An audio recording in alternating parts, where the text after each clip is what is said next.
Hello, myself Madhuri Yeldare, Technical Manager for Microbiology Department in Kulkarni Laboratory, Pune. On behalf of Kulkarni Laboratory, I welcome you all in this today's short video lecture in which we are going to cover our potability test for water. So what is potability? Potability is nothing but the suitability of the water for drinking purpose. For that, what are the microbial parameters are required?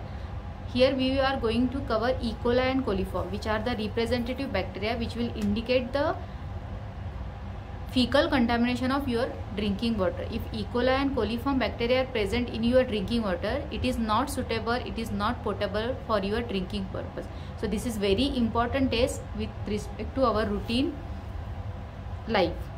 Now we have taken here one sample which we are going to test. This is our test sample. It is drinking water. Then this analysis we are going to perform by membrane filtration method, which is Indian standard 15185, for which we require one membrane filtration assembly. Here you can see one membrane filtration unit here with filter holder. Before starting microbial testing, you have to sanitize your desk of work table.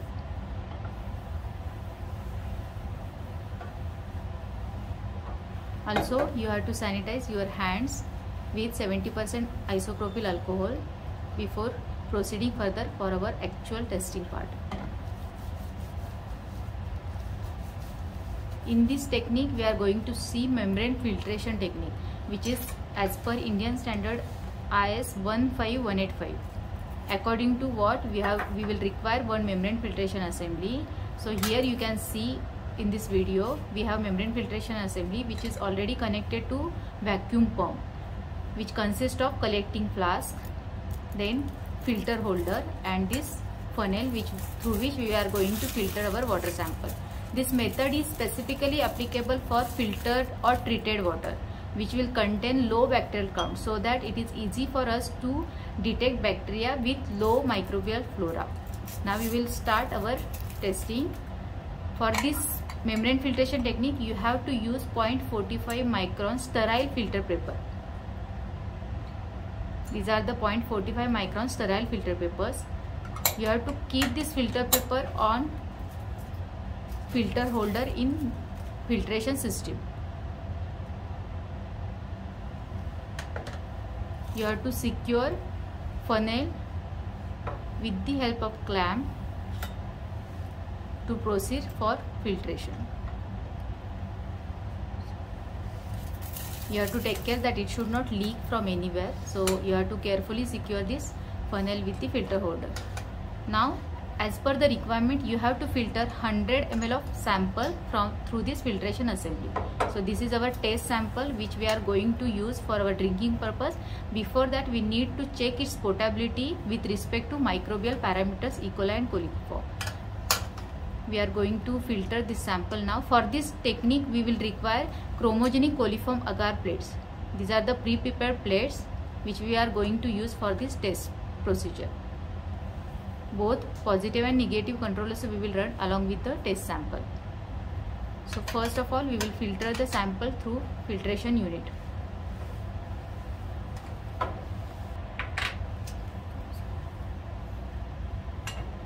(100 ml) sample you have to filter through filtration unit. We have to check the potability of water sample as per Indian standard 10500. It is the specification applicable for potability of drinking water for microbial parameters as well as for chemical testing also. According to standard, the requirement is it should be absent per 100 ml, both E. coli and coliform. That's why we are going to test 100 ml sample.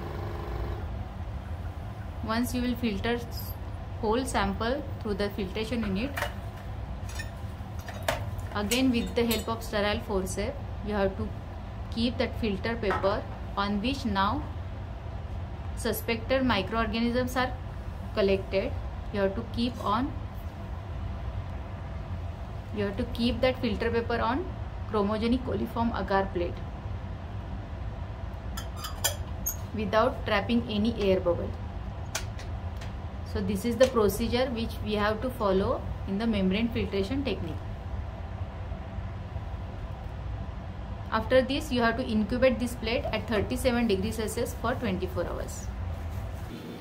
This incubator is set at 37 degrees Celsius, where we are going to incubate the inoculated chromogenic coliform agar plate for another 24 hours. After 24 hours of incubation, you can see the results on our inoculated plate.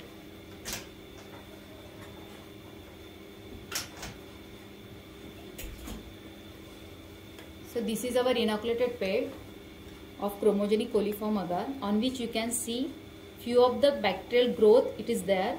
So it is blue colored colonies, and also few of the colonies are pink colored. So it is clearly indicating that your drinking water, it contains E. coli as well as coliform. How to interpret this plate? It is, if blue colored colonies are there, you can interpret it is as E. coli is present, and if you are seeing pink colored colonies, you can interpret it as coliform bacteria present. Further, you have to confirm these results with indole and oxidase test. So this is our confirmation that this drinking water contains E. coli and coliform bacteria. So this water is not suitable for drinking, and it doesn't comply as per Indian standard 10500. So this was all about the drinking water potability test with respect to microbial parameters E. coli and coliform. Thank you.